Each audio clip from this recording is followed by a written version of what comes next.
100 টাকার চা পাতা 10 বছরের ট্রেলারে আজকে 280 টাকা কেজি। 50 টাকার সরষে তেল 10 বছরের ট্রেলারে আজকে 200 টাকা লিটার। 17 টাকার কেরোসিন 10 বছরের ট্রেলারে আজকে 75 টাকা লিটার। 400 টাকার রান্নার গ্যাস 10 বছরের ট্রেলারে আজকে 1000 টাকা। পাতি লেবু 180 টাকা কেজি। 70 টাকার রসুন 10 বছরের ট্রেলারে আজকে 430 টাকা কেজি। এরপরও আপনারা সিনেমা দেখতে চান? 10 বছর ট্রেলার দেখার পরে দেখতে চান? এই মূল্য বৃদ্ধির বিরুদ্ধে কোনোদিন সিপিএম কংগ্রেসকে দেখেছেন রাস্তায় নেমে মানুষের হয়ে একটা কর্মসূচিতে? আজকে ভোট চাই না, সেই জন্য কংগ্রেস সিপিএম এর পতাকা ধরেছে আর সিপিএম কংগ্রেসের পতাকা ধরেছে। এরা ভুল থেকে শিক্ষা নেয় না। এই জোট করে বিজেপির সুবিধা করতে চেয়েছিল এরা 2021 সালে। আমি মুর্শিদাবাদের মানুষকে স্যালুট জানাই। 22টার মধ্যে 20টা আসন দিয়ে আপনারা তৃতীয়বার মমতা বন্দ্যোপাধ্যায়ের মুখ্যমন্ত্রী হওয়ার ক্ষেত্রে যে ভূমিকা পালন করেছেন সেটা কার্যত অনস্বীকার্য। আপনাদের বিশেষ অবদান রয়েছে। 21-এর ফলের পুনরাবৃত্তি যেন 24-এর নির্বাচনে হয়। ব্যবধান যেখানে 7,000 ছিল সেখানে বাড়িয়ে 70,000 করতে হবে, যেখানে 70,000 ছিল বাড়িয়ে 80,000 করতে হবে। আর যাই হোক, মানুষের ভালোবাসা সমর্থন নিয়ে তৃণমূল কংগ্রেস কোনোদিন বেইমানি করবে না। কংগ্রেস সিপিএম এর নেতারা বেইমানি করতে পারে, তারা সেটিং করে নিজেদের বাঁচিয়ে বিজেপির ভোট কেটে সুবিধা করতে পারে। আপনাদের এখান থেকে মোহাম্মদ সেলিম দাঁড়িয়েছে খালি 2019 সালে। আমি বললাম তাও আর একবার রায়গঞ্জের ফলটা দেখবে। আজকে এই ভোটগুলো তৃণমূল পেলে রায়গঞ্জে তৃণমূল জিততো। কে জিতলো রায়গঞ্জে? ভোট কেটে কে জিতলো? বিজেপি। আমি বলবো মুর্শিদাবাদকে দ্বিতীয় রায়গঞ্জ হতে দেবেন না। আমি অনুরোধ করে দিয়ে যাব। এই পরিযায়ী পাখিগুলো আপনার বিপদে আপদে কোনোদিন ছিল না, কোনোদিন থাকবে না। খালি বড় বড় ভাষণ, আর একদিকে মোদিজির ভাষণ আর বাংলার কংগ্রেসের নেতাদের ভাষণ, আর স্নো পাউডার মেখে সন্ধ্যে 7টা বাজলেই টিভিতে বসা। আর অন্যদিকে মমতা বন্দ্যোপাধ্যায়ের বিনামূল্যে রেশন। একদিকে উন্নয়ন, একদিকে অনাচার, একদিকে বিজেপির জুমলা, আর একদিকে আমাদের সরকারের স্বপ্নের বাস্তবায়ন। একদিকে মানুষের প্রার্থী, একদিকে ভোট কাটার জন্য পরিযায়ী পাখি। কাকে সমর্থন করবেন সিদ্ধান্ত আপনার। আমি খালি এটুকু আপনাদের বলে যাব যে নিজের অধিকারকে সামনে রেখে লড়াই করুন। আপনার রাস্তা হোক, জল হোক, আপনার লক্ষ্মীর ভান্ডার হোক, বিনামূল্যের রেশন হোক, স্বাস্থ্য সাথী কার্ড হোক, অন্য কেউ নয়, আমাদের সরকার দিয়েছে। বিজেপি চায় লক্ষ্মীর ভান্ডার বন্ধ করতে। মমতা বন্দ্যোপাধ্যায় যতদিন আছে কেউ লক্ষ্মীর ভান্ডার বন্ধ করতে পারবে না, আমি কথা দিয়ে যাচ্ছি। 500 টাকার লক্ষ্মীর ভান্ডার আজকে 1000 টাকা হয়েছে। স্বাস্থ্য সাথী প্রকল্পে এমনকি পরিযায়ী শ্রমিক যারা বাইরে কাজ করছেন তারাও স্বাস্থ্য সাথীর আওতায় এসছে। মমতা বন্দ্যোপাধ্যায়ের সরকারের এই সিদ্ধান্ত, এই জনমুখী যুগান্তকারী প্রকল্পগুলোর উন্নয়ন এবং এর সুফল আপনারা সবাই পেয়েছেন।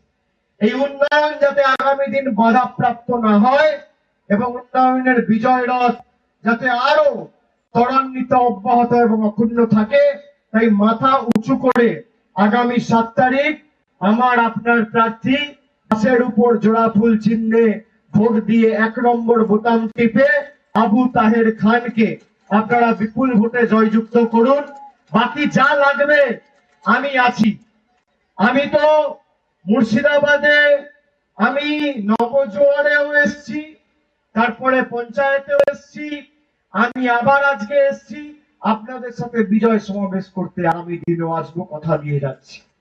খালি ব্যবধান বাড়াতে হবে এবং যারা বিজেপির হাত ধরে তৃণমূলকে শিক্ষা দিতে চায় এবং মানুষকে মৃত্যুর মুখে, বঞ্চনার মুখে ঠেলে দিতে চায়, সেই পরিযায়ী পাখিগুলোকে যোগ্য জবাব দেওয়ার প্রতিশ্রুতি এবং অঙ্গীকার আজকের এই সভা থেকে নিতে হবে। আপনারা নেবেন তো?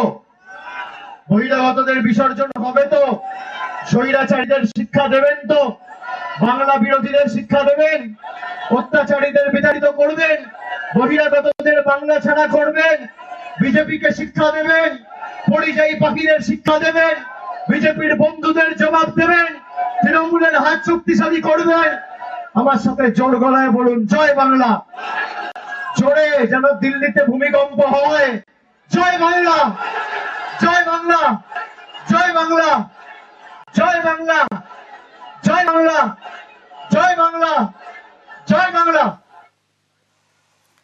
জলঙ্গিতে আবু তাহের খানকে পাশে দাঁড় করিয়ে প্রচার করছিলেন তৃণমূলের সর্বভারতীয় সাধারণ সম্পাদক অভিষেক বন্দ্যোপাধ্যায়। আমরা পরে খবরের দিকে নজর রাখি। নেতাজি নগর, যেখানে কলকাতা পুরসভার পক্ষ থেকে জলাশয় ভরাটের কাজ বন্ধ করা হলো।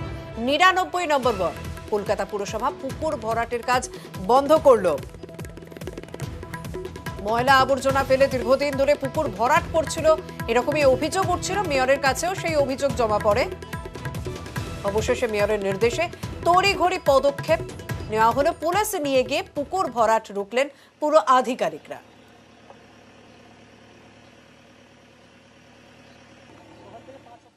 ধরুন এই যে পুকুরটা নিয়ে কাজ করছেন তার পাশে একটি পুকুর ছিল, সে পুকুরটি এখন প্রায় ভরাটের পথে এবং ওটাকে টিন দিয়ে ঘিরে দেওয়া হয়েছে। এটা যদি কন্টিনিউয়াস চলে তাহলে ভবিষ্যতে কিন্তু প্রমোটাররা বা যারা আছেন তারা ভয় পাবেন যে এই পুকুর ভরাট করে কিন্তু আমাদের এই অসৎ কার্যসিদ্ধি করা যাবে না। আমরা যখন ছোট ছিলাম এটা একটা বিশাল পুকুর ছিল। এই পুকুরে আমরা অনেক ছোট, মারা কাচতো, স্নানের জল, আমি ডুবেও গেছিলাম এই পুকুরে। এটা হচ্ছে বড় আমার কাছে বিশাল জীবনের পাওনা যে ডুবে গেছি। আমার ভাই চিৎকার করছে, কথা বলতে পারেনি, যে পড়ে গেছে, কে পড়েছে বলতে পারিনি। তাই এখানে আমার এক কাকা আছে, মানিক কাকা, আমার দাদা, এরা আমাকে বাঁচায়। মানে আমি মাছের ভেতরে চলে গেছিলাম, তখন তুলেছে জল টল খেয়ে রীতিমতো। সেই ছোটবেলার সিনটা আমরা ফিরে পাবো, এটার মতো জীবনের আর আনন্দ কিছু ধরে রাখতে পারছি না। একটা লিস্ট অফ পন্ডস করেছি, তারপরেও যেখানে দেখছি জলাশয় বোঝাচ্ছে আমরা ঝাঁপিয়ে পড়ছি। আমাদের লিমিটেশন অফ রিসোর্সেস আছে, সব জায়গায় গিয়ে হই হই করে করতে পারি না, কিন্তু খবর পেলে আমরা যাই। এখন আমাদের একটা অ্যাডভান্টেজ হয়েছে, বড় ইঞ্জিনিয়াররা তাদের এই কাজের সাথে আমরা যুক্ত করে দিই। অর্থাৎ একটা এসি তারাও নজর রাখবেন যে কোথাও জলাশয় বুঝিয়ে যাচ্ছে কিনা, এবং সেটা করার পর থেকে অনেকগুলো কমপ্লেন আমরা পেয়েছি এবং আমাদের যে এনভায়রনমেন্ট ডিপার্টমেন্ট তারা অ্যাক্টিভলি SWM এর মাধ্যমে এই জলাশয়গুলোকে খনন করছে। কলকাতা পুরসভার বিভিন্ন ওয়ার্ডে পুকুর ভরাটের অভিযোগ আমরা দেখাই। পুকুর ভরাট হচ্ছে সেই ছবি আমরা দেখাই, আজ অন্য ছবি। কলকাতা পুরসভার 99 নম্বর ওয়ার্ডে কলকাতা পুরসভা ও নেতাজিনগর থানার পুলিশের উদ্যোগে পুকুর ভরাট হয়ে গেছে। সেই পুকুরকে আবার পুনরায় জলাশয়ে ফিরিয়ে দেওয়ার কাজ শুরু করেছে, অর্থাৎ পুকুর খুঁড়ে দেওয়ার কাজ শুরু করছে কলকাতা পুরসভা। অভিযোগ পেয়েই তৎপর কলকাতা পুরসভার মেয়র। এখন অন্যান্য পুকুরের ক্ষেত্রে কি হয় সেটাই দেখার। ক্যামেরায় শশীবালের সঙ্গে বিশ্বজিৎ, নিউজ 18 বাংলা। রামকৃষ্ণ মঠ মিশনের নতুন প্রেসিডেন্ট হলেন স্বামী গৌতমানন্দ মহারাজ। 17তম অধ্যক্ষ হিসেবে নির্বাচিত হয়েছেন তিনি। স্বামী বিমলাত্মানন্দজি মহারাজ এবং স্বামী দিব্যানন্দজি মহারাজ ভাইস প্রেসিডেন্ট হিসেবে নির্বাচিত হয়েছেন। আমাদের যে ঐতিহ্য, সেই অনুসারে প্রেসিডেন্টের আসন কখনো শূন্য থাকতে পারে না। সম্মতিক্রমে সিদ্ধান্ত হয় প্রবীণতম স্বামী গৌতমানন্দজি মহারাজ, তাকে অন্তর্বর্তীকালীন রামকৃষ্ণ মঠ এবং রামকৃষ্ণ মিশনের সংঘাধ্যক্ষ রূপে নির্বাচিত করা হয়েছে। ইতিমধ্যে সেই দায়িত্ব গ্রহণ করেছেন